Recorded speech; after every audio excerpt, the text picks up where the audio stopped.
The holidays are a time to feel and create joy. And what could be more joyous than the look on her face as she unwraps a stunning new jewelry piece from Blue Nile? How about getting 50% off your purchase? Blue Nile offers premium quality, priced below traditional retail. Their online experts are available 24/7 to answer any questions and make sure you've picked the perfect gift. For a limited time, you can get 50% off at BlueNile.com. That's 50% off at BlueNile.com. This episode is brought to you by Columbia Sportswear. It's snowing again, and that wind chill is killer. But you're not worried about that because you shop the Omni Heat Infinity Collection. It's warmth perfected with tiny gold dots that reflect your body heat inside and protect you from the cold outside. No snow or chilly temps can stop you now. Go out anyway. Shop the Omni Heat Infinity Collection now at Columbia.com/infinity. Reboot your credit card with Apple Card, the credit card created by Apple. It gives you unlimited daily cash back that you can now choose to grow in a high-yield savings account that's built right into the Wallet app. Apply for Apple Card now in the Wallet app on iPhone and start growing your daily cash with savings today. Apple Card subject to credit approval. Savings is available to Apple Card owners subject to eligibility requirements. Savings accounts provided by Goldman Sachs Bank USA. Member FDIC. Terms apply. Saturday. Christmas comes early. Unbelievable! Welcome to this incredible scene. Bills. To the end zone! Chargers. It's a touchdown! An exclusive NFL game. That's fantastic! Live in primetime. Wow! Only on Peacock. With a Christmas gift to their fans. They're having some fun now. Bills versus Chargers. Saturday, 7:30 Eastern. Exclusively on Peacock.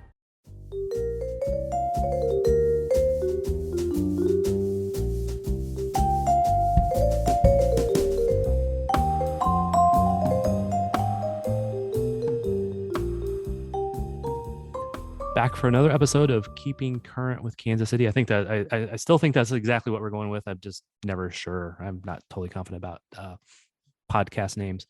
Anyway, with me tonight, I have Daniel Sperry from the Star, and the very, very special guest for tonight is Grace Rogers from the Kansas City Current. Hi, Grace.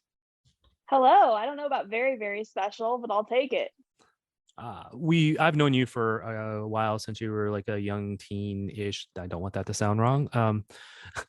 But before you went to college, and Grace has been a writer, contributor with the Blue Testament in the past, and went off to college and is now a member of the Kansas City Current PR department, whatever is the right term, communications department.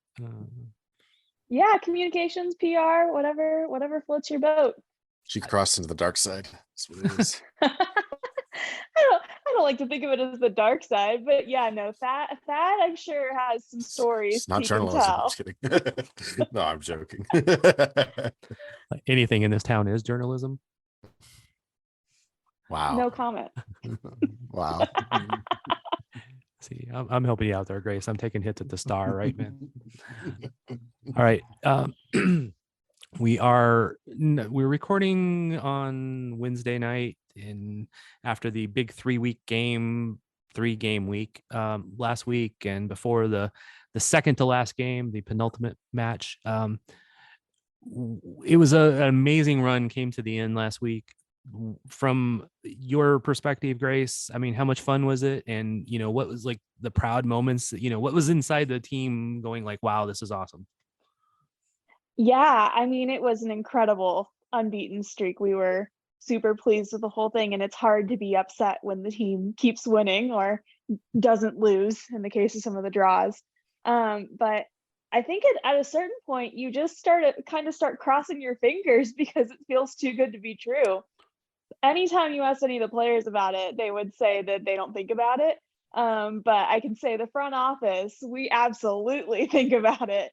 And so we were really excited, and all good things come to an end, but it's not the end of the season, and our destiny is in our own hands right now. So we're really excited for our last 2 games of the season. Because it was 9 wins, 4 draws in that 13-game unbeaten streak. Yes. You went basically from the bottom of the table to the top of the table in that streak. Yeah, literally. Yeah, we started the game with we started the season with 5 games without a win, and so then to go on that tear and no losses in June, July, or August was pretty insane. If I remember correctly, it's the second longest unbeaten streak, or tied for Second the second longest longest unbeaten streak. Yep. The longest was a 16-game unbeaten streak in 2014. So not quite there, but we'll shoot for it next year. You can start the unbeaten streak now, right? So I mean, it's already started. That's You can continue it true. into next year. There you go. I like it. The idea that it can stretch over multiple seasons. Yeah, I think that Portland might argue with you it would be invalid, but I never really cared what Portland had to say about anything. The team's been doing really well, obviously. I mean, you're in contention, you're up in that. Who knows where the team is going to finish, because nobody really, I mean, there's the scenario where 7 teams can end up all tied at the end, and sadly it would probably end up with goal differential, meaning the current was out, but that's a very unrealistic possibility. Although still, I think OL Reign's win over Gotham officially ended that scenario tonight too. So we can all breathe a little bit easier. Yeah, it should just take one result for Kansas City to basically be clinched into a playoff spot, which, whether it's first or sixth, is still an amazing change from last year.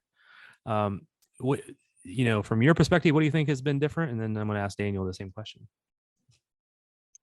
Oh gosh, well, I joined the team in January, so I can't talk a whole lot about last year, because I was watching the whole thing as a fan. But I mean, the rebuilding effort that happened over the last offseason, I know a lot of people will point to the signings of Sam Mewis and Lynn Williams, neither of whom played a minute in the regular season this year. But who needs special players?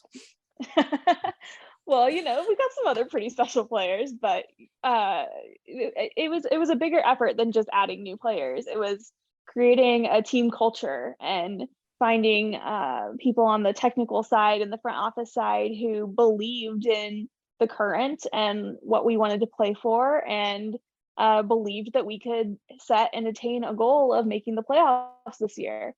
And that's been the goal from the beginning, from when we all went to Florida for training camp in February. That was always the goal. And I think now our aims have shifted a little bit higher.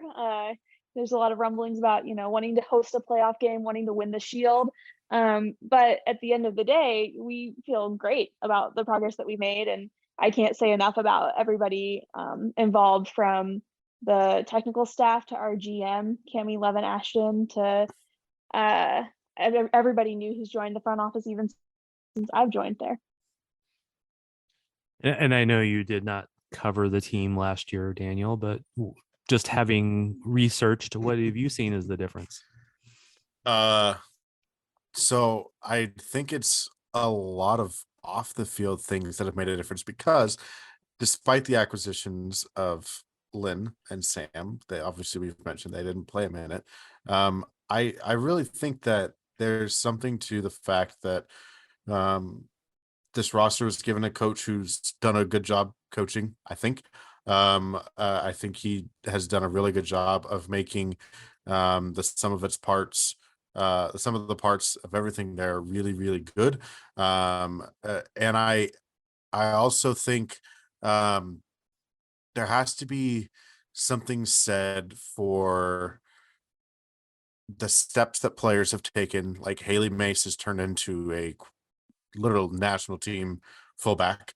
CC Kaiser came here and blossomed in a much higher role on the field. I think there's some of those things where I think as much as, like, for us, it's not a great answer that we can print all the time when he talks about taking care of the whole person. But I think there has to be something to that, in my opinion, because the players really fight, at least that I've seen. They don't believe they're out of it, even in the game against Chicago. We talked at length about that last week between the match against Portland. But as even coach was saying today, like, to their credit, they didn't really drop their heads. They kept on, like, playing the way that they believe they should play, and they did really good up until they got into the box, and then that's where things were kind of falling apart in that game. And those are, like, individual things you can take from that. But in my opinion, I think the fact that the players are comfortable in their roles, the fact that players feel positive and about the things that they're doing on the field, and feel like the coaches are pushing them positively in a way. I did a piece earlier in the year with Kristen Hamilton, and she was on her goal scoring tear at the beginning of the season, and we were talking about like what is so different about this season for her. And she had mentioned like, I don't have a coach screaming at me all the time about all the things that he wants or and stuff like that. It was a coach that's very pointed in its criticism, but it's constructive criticism, it's positive criticism, and positive reinforcement of positive behavior. And as much as Potter talks about that, I think some that like that is starting to ring true. His methodology to get the best out of the players, I think, has made just as large of a difference as maybe the acquisition of a CZ Kaiser into the team, because you can put those players out there and you can tell them this, but if they don't like you, we think you can do this, we want you to do this, but if you don't believe that you can do this, then like you don't practice that you can do those actions on the field, then it's never going to happen. Like this is a golf thing, but like you never, if you don't practice the shot, you're never going to hit the shot in real life in golf, because you've never hit that shot before. So if you don't try and hit shots that you've never practiced before, you don't try and do things that you've never done before. And so obviously in a game, they're not doing things they've literally never done before. They've been put into positions where they've replicated success in those scenarios. And I think that's a very interesting way he's gone about coaching and motivating players versus the old yelling and stuff like that. I have a coworker who tells me about his coach for his daughter's team when she was at club level. He says he was a yeller. He was a British yeller, and all he did was scream and shout and crack the whip, and that didn't go well with his daughter. And so when he moved teams, to a different coach, then he said, oh wow, okay, this is a much better system. So I think there has to be some of that too, because like the roster for the most part isn't significantly different than it was last season. And so then you have to point at, okay, so what changed? The front office changed a little bit. The staff really changed, because credit to Cammie and what she did has done so far in her role, but this roster is still relatively close to what it was when she got here, without a few key pieces. Yes, and credit for those trades, but to me, I think the biggest thing is that's the big difference is that staff that's been put into place, and the methodology that they've got about getting the best out of the players. There's a long-winded answer to get there, but yeah, we're kind of used to that. So you're saying the sometimes frustratingly long mantras and pseudo platitudes that he always gives us actually is reality? Yes. For us, it's hard because it's the same thing over and over, and we can't keep writing the same quotes in the articles over and over. But I think there's a reason why he preaches it, because it's successful. And if you keep preaching it enough, I think people start to believe in it.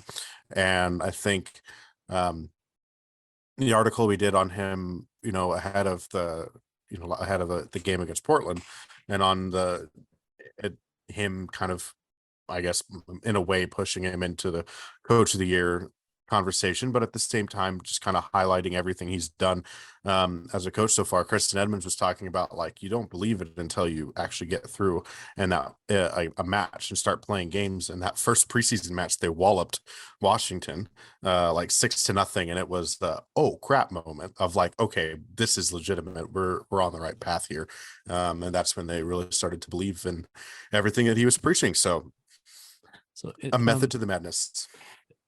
And again, sometimes one of the frustrating things is we believe in our identity, we have an identity, and we always go forward, or some of that stuff that he'll consistently say again is sometimes frustrating, but that has also been part of that success, is that they do have that identity. They're going to keep going.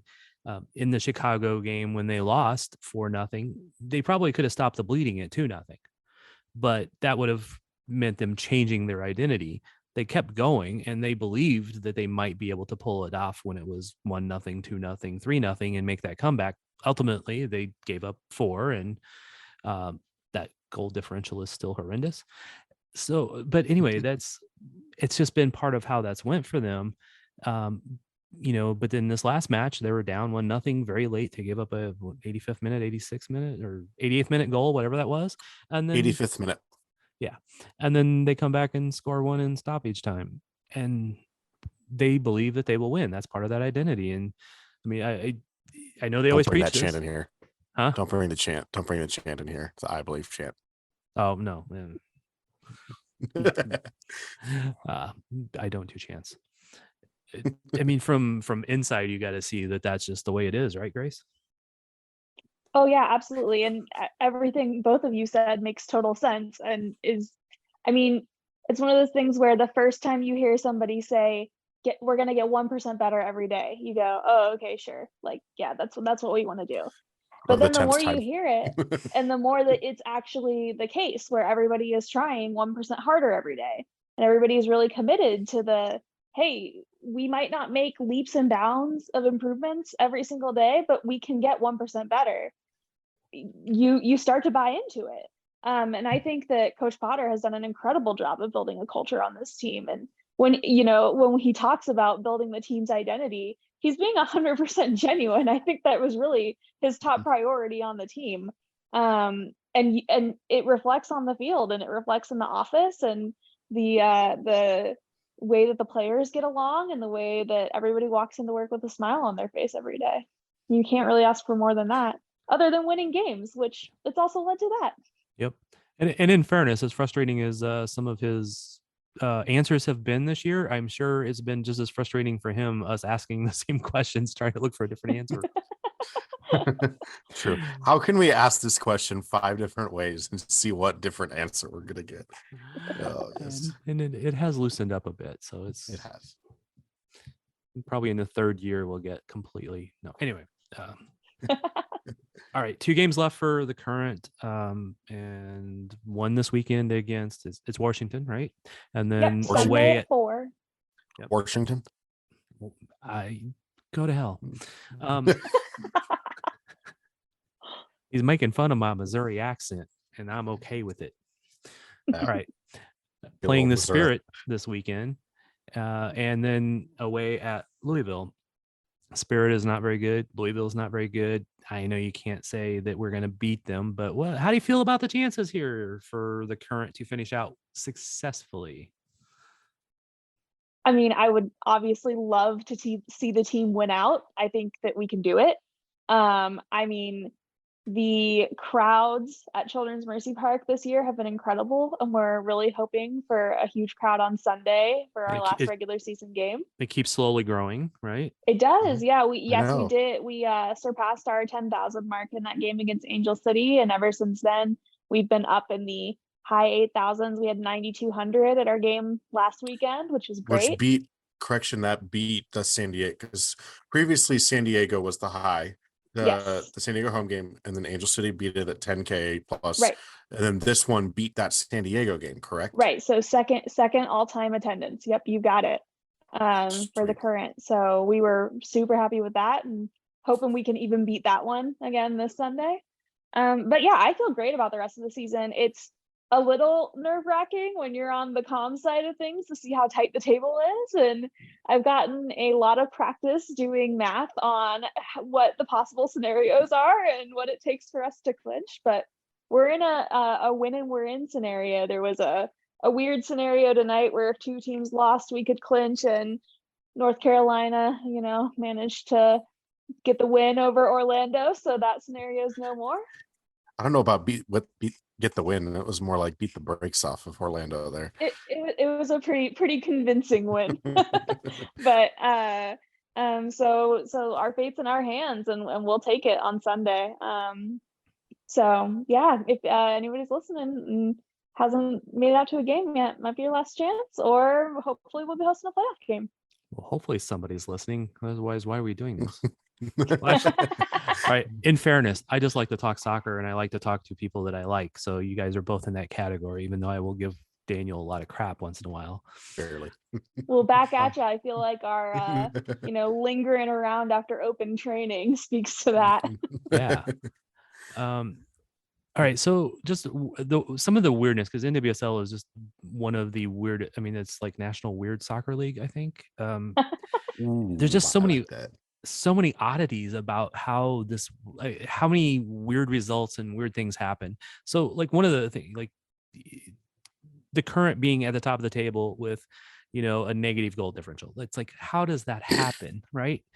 That just doesn't happen. And then the Current currently has 3 players with 6 goals. So there's no like clear goal scoring leader, right? Mhm. But another oddity popped up in that I noticed tonight is that Orlando, who went scoreless tonight, have nobody with more than 2 goals. But they have 6 of them. 6 players with 2 goals. They might get somebody to take the golden boot leader for Orlando might end up with only 3 goals this year. I mean, it Wow. might be 2 if they continue to suck, but It's funny because I think that there is something to be said for having somebody like Mal Pugh or Sophia Smith who can just score goals. They score a ton of goals. But it's been really fun this year to see having 3 players who have 6 goals apiece because they all come about in different ways. Lo Labonta, the penalty kick queen, and then you've got Cece Kaiser who just came in and clutched out every game. I think like 5 of her 6 goals were game-winning goals, or game-tying Winning or goals. game tying, yeah. Yeah. And then you have Kristen Hamilton, who is just consistently great and who will get behind the other team's defense and just take a goalkeeper one-on-one and find the back of the net. And so it's been really entertaining and also really cool to see that the team can kind of flex and find different ways to hit the back of the net. so still in that goal scoring oddity is, like I said, Kansas City has 3 players with 6 goals. Haley Mace with 4 and Elise Bennett with 3 would still beat everybody on Orlando. And that's not even like the good goal, like the tremendous goal scorers that are around the league, like Alex Morgan and Sophia Smith. And it's like, wow.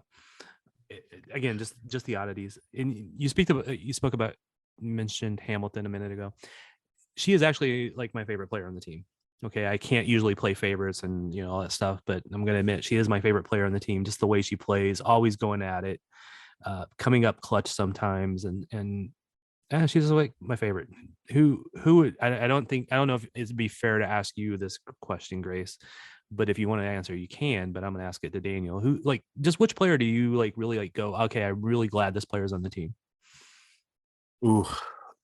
So I want to give one caveat about Kristen Hamilton real quick. One, she's one of my favorite interviews on the team. Just she's always happy, always she's willing to laugh and have a good joke about it, but honest, genuine answers every single time, really personable. That's really people who just are themselves when you do interviews like that is like chef's kiss for media, right? On the field, one thing I love that she does is I know she hasn't put one in the back of the net in a little while, but what she does with her movement off the ball is brilliant. And there's a couple of times where I noticed it. I'm trying to remember exactly what home game it was. It might have been the North Carolina game. And there was a break. There was a quick breakout. And all of a sudden you see the run that she makes, and she sees this space and she makes this run a little bit outside as the ball shifts from the right wing into in centrally to, I think CC was on the ball at that point. Then she looks over her shoulder, sees I think it was Haley Mace on that side, bombing down that wing, and immediately tucks her run inside, draws the outside center back in, giving this wide open gap for CC to just play this little through ball into Haley Mace. It didn't end up in a goal, but like it's just like cerebral like awareness of where she is on the field and what type of run is going to open up space for other people. And it's a really selfless run when people make those runs that I always like highlighting. Kyrie Sheldon doesn't score a ton of goals for Sporting KC, but he always makes some of those types of runs where you're like, you drag the defender out of position. There's a giant gap right there now for someone to score. Hemi scores more goals than Shelton does, so I'm not going to go with that comparison. Yeah. To answer your direct question, yes. I think I know, right? I just had this is the thing I love about Hemi because I watch the movement off the ball all the time. And by the way, it hasn't been that long since she scored. It was 4 games ago. She scored and did the hammy guitar. She did. It was the air guitar against North Carolina It was North Carolina. That's right. on the Okay. 28th. Anyways, so it's the same game that I was talking about. She scored in that game too. Good for her. But no, I See why we have to have a third person here, Grace? To answer your question, dang it. Part of it's Oh, my you're getting fault, to part of that it's your now. fault. Part of it's my fault. Part of it's my fault. Part of it is your fault. I really do think CC's been incredible because her technical on-ball skill and ability to be shifty, ability to always be in the right place when she doesn't have the ball. I just enjoy watching, especially when she picks up the ball and just drives at defenders, like something is going to happen. A close shout out to second to Alex Loera, because Loera's been really fun to watch grow this season. I was at that first game of the year of her pro career against Louisville, and she looked a little shaky against Jess McDonald. It's not hard to look shaky against Jess McDonald in Louisville, but she's turned into kind of a force, a physical force, but her ability to break lines with passes, either as the 6 or as a center back, and kind of a more attacking role in a center back. Her passing array is incredible for a 22-year-old center back, or 23. I forget. I'm not making her older than she really is in it. But anyways, a rookie center back making those kinds of that her comfortability when she is on the ball, combined with her defensive skills and that kind of feisty, willing to get stuck in attitude, she's going to be a force for a while, I think, in the NWSL. And maybe next World Cup cycle, do you think about kind of throwing her into the women's national team mix? Because if she keeps progressing this way, because I really do like what I see from her, and she's kind of got all the skill sets that you would kind of dream of in a center back, or maybe even as a 6, as a true holding 6. And she might end up being like a Julie Ertz that kind of does both those. Could be. She is one of my favorite players also. And actually, if I was going to have to list farther down that depth chart of favorite players, she's right there, not far down below Hammy. Would you be afraid to answer that question about which ones are your favorite players to watch? Maybe I don't want to put you in a bad spot. I might have to give a disclaimer longer than Daniel's in order to answer the question. But I don't think we have that much time longer than Daniel's. I told you we could restart this soon. It's been really fun to see how the formation has changed and how the team's adjusted since Claire Lavogez joined the team over the summer. They've kind of toyed with playing her up top, kind of where Cece was, and then last game they flipped it and put Cece back up top and Claire kind of more in the midfield. I think that she is super fun to watch. Her technical skill on the ball is incredible, and I love that she's not afraid to just take a shot. And sometimes, like in our away game against North Carolina, against all odds, it hits the back of the net and everybody goes crazy. So she's been super fun to watch. But honestly, I think that just like the attitude of this team and the fact that they don't give up in any game and they aren't satisfied with a 1-0 win, they want to make it 2-0. Even though we've had a lot of 1-0 wins or 1-goal wins. But just that makes everybody fun to watch. I don't think there's a single player on the team where I go, oh, I'm not going to pay attention when they have the ball, because you never know what they're going to do. A very diplomatic communications answer there, Grace. Thank you. Which is what I expected. So, I mean, I'm just challenging you to grow in your game as well. All right. Okay. We only have about 5 minutes left before I get kicked off the free Zoom. This weekend against the Spirit, is there a prediction that you're going to make there, Grace? I'm going to go with you. Ooh, I have a great feeling about this game. I think that the fans are going to show up. I think that it's going to energize the players, and I think we're going to win. I don't ever put a score line on it because I'm always wrong. But I'll put a result on it. I think we're going to win, and we're going to clinch our playoff spot. Daniel, well, 1 minute. I was right on the scoreline last week when I said 1-1 draw. So I am on this one. I'm going to give the Kansas City Current their first multi-goal win of the season. I say it's a 2-0 win. My key to this, I think the key to the Currents performance, going back to the way they beat OL Reign. I know they didn't score the goal necessarily, but they pummeled them to death in possession, and kept the ball away from them very well. And I think the Spirit, who are playing in 30 minutes against Angel City in LA, and then we'll be traveling to Kansas City to play again in a slightly warmer Sunday. I think that the possession can, as we've seen with Sporting, possession kills teams that need to press and want the ball. They're going to want to try and want the ball in that situation. And I think that's going to play into the Currents' hands, who haven't had the short week, and the Spirit have. And I think that if they possess them like that, like they did against Reign when Reign visited Kansas City, I think that's going to be very fruitful for the Currents' chances. And like I said, I think a 2-0 win, and relatively dominant fashion for the ladies in red, in Heartland red. Ooh, Since we're not too deal. Branding. We love to hear it. You're welcome. yeah, I suck at that fact. My I'm kind of wife got says anti-branding. my wife says she loves the colors. Every single time she sees the logo, she's like, you can totally tell a girl designed it. Those colors are just great. They're on point. So. All right, I'm going to go with a multiple goal performance for Kansas City. Also, I'm not sure if I'm going to say 2-0 or anything like that, because they have just not done that this year. But I think they will rebound with a little bit of a vengeance after having dropped the game in Chicago and maybe not gotten the result they wanted to here because they were so tired. So I kind of feel like they will come out, and some of those tied goal scorers might change, or maybe they all score. Who knows? That's the way it happened in the North Carolina game, right? Where we won 4-3. We kept being like, hey, somebody has the record finally. And then we ended in a 3-way tie again. Yeah. So maybe that might be again this weekend. It might be a 3-2 or something. I mean, but if it's a 3-2, I think Washington only scores 1 goal. So. All right. On that moment of silence. Is that a no goal prediction? Well, you know, I was gonna say sometimes that has very like Harry Potter, Ireland wins, but Crumb catches the snitch energy to it there, Thad. Well, that was a deeper cut than I was expecting. All right. You want to play the good stuff here.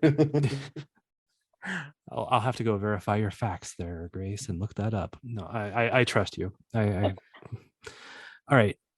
We do need to wrap it up shortly. Anything else I should have mentioned before we go? Probably not. All right. Thank you, Grace, for joining us. Hopefully you will be willing to do so again. We did not put you on the spot too badly.